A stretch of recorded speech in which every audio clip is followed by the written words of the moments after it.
كل ما بعمل حاجه غلط بلاقيك بتعمل انا عايز اعرف ايه دي.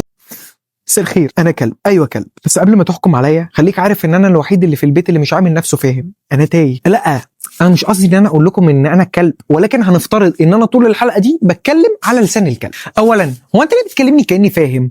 اقعد، ما تعملش كده، سيب الجزمه. جزمتي اللي اسيبها؟ ما انا لو كنت فاهم ان الجزمه دي ما ينفعش ان انا امسكها كنت زمان رحت فتحت مشروع. وبعدين انا كل ما اعمل حاجه غلط الاقيك بتقول للناس هو عارف انه غلطان. لا يا حبيبي، انا مش عارف انه غلطان. انا كل ما بعمل حاجه غلط بلاقيك بتعمل انا عايز اعرف ايه دي. انا ما بقاش فاهم انت بتعمل كده ليه. وبعدين كل ما يجي ضيوف والاقي معاهم اكل تلاقيهم بتقول لهم احنا لسه اكلين. حضرتك انا ما اكلتش، انت اللي كلت، انا بس شميت. والاقيك بتقول لهم لا اصل ده اكل بني ادمين. يعني ايه بني ادمين؟ ما انا في الاول وفي الاخر حضرتك كائن وانا كائن، وببقى عندي فضول اعرف الاكل ده فيه ايه، حتى لو في شويه لخبطه حاول تفهمني وابقى مالي الحيز ده.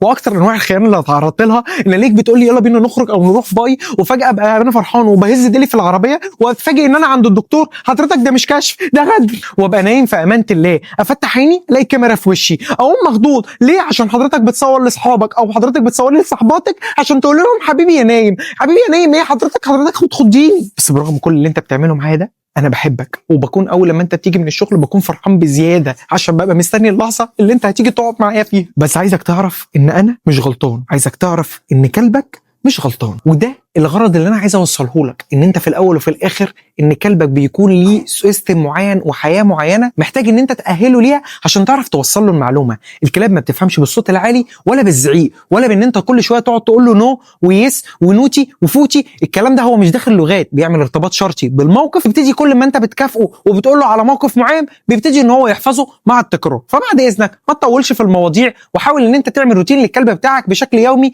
وقت للعب ووقت للتريننج عشان يسمع الكلام. ما تنسوش تكتبوا في الكومنتات تحت الموضوع اللي احنا عايزين نتكلم فيه الحلقه الجايه. في نهايه الموضوع لازم تبقى عارف ومتاكد ان كلبك مش غلطان.